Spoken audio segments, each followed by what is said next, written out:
friends, so we're going to be putting our birds on our tree branches today.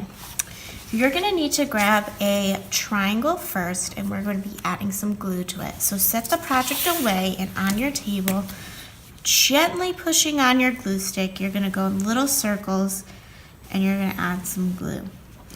Now notice, I didn't have to get really far out towards the edges, okay? I'm going to avoid going out near the edges because then it'll get on my table.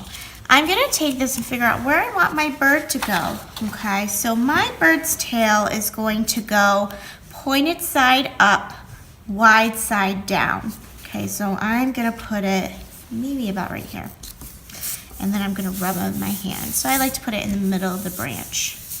The next thing we're going to do is his body. Now this part you're going to cut out yourself. So you're going to grab a red piece of paper, square paper, and you're going to grab your tear-shaped stencil, which will look like this. Remember, these are stencils that we use to trace on our paper.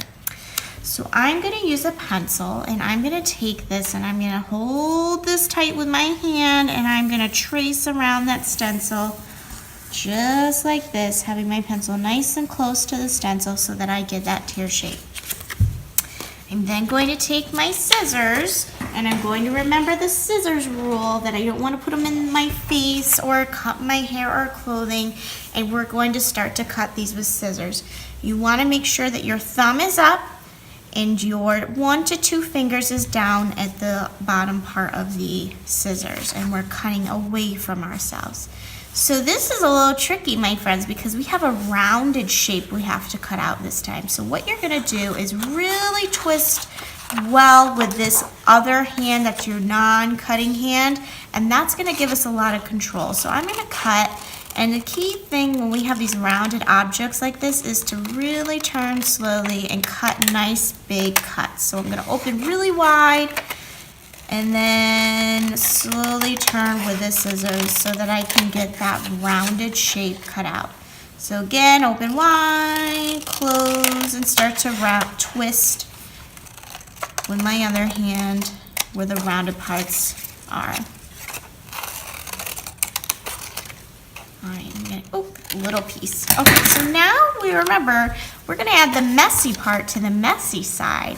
So remember what we talked about, the side that has the pencil on it is the side that we want to add our messy glue to. So I'm going to take a little glue, and in the middle I'm going to circle, circle, circle, not get too close to my edges.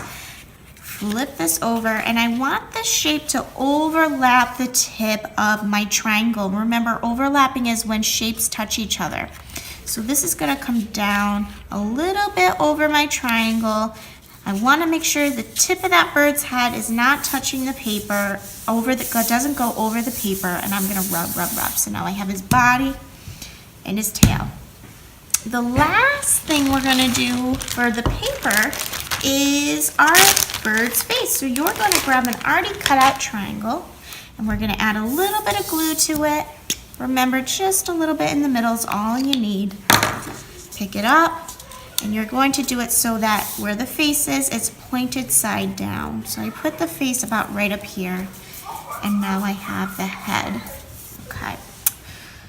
So now that we have our bird, and we're going to draw his face using an orange oil pastel, right where the bottom tip of that triangle is, we're going to do a line, and that's all you have to do. Where the bird's eyes are, we're going to grab a white oil pastel and do 2 little circles for the eyes. That's it. Okay, now we're going to grab a Sharpie. Let's remember our Sharpie rules. You want to keep the Sharpie on the paper, cap the cap tight on back so we don't lose it. And we want to make sure we're being very careful with these, because if we use them the wrong way, we won't get to use them again. So you're going to start by doing the wings of your bird. You're going to do a curve on each side. And then we're going to do little curves on the outside of that curve, or inside of that curve, I should say, to add little textures that make it look like feathers. So anytime we do little lines that repeat like this, it creates a nice texture.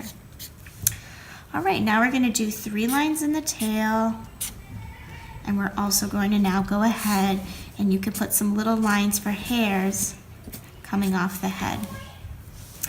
All right, so our bird is now done. We just need to add a little bit of snow. So using that white oil pastel, when we think about snow, is the snow gonna hang at the top of our branches or at the bottom of our branches? Snow is gonna hang at the top of our branches. So I'm gonna go in and I'm gonna add just a light layer of snow, filling just the very top of that big branch to start with.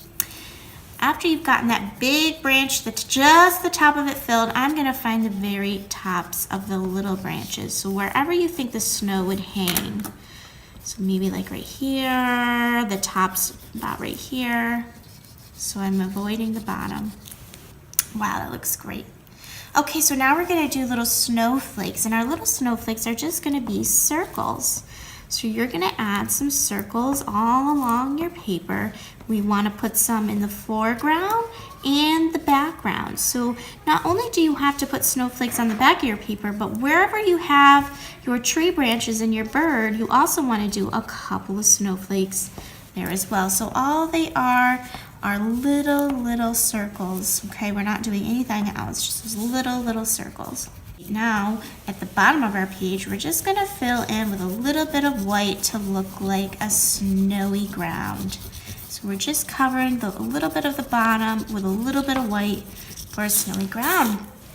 All right, awesome job, my friends. Please make sure that your snowflakes are spread throughout to help your eyes move around the page. You have a beautiful, beautiful piece of work now, and you can bring that home today.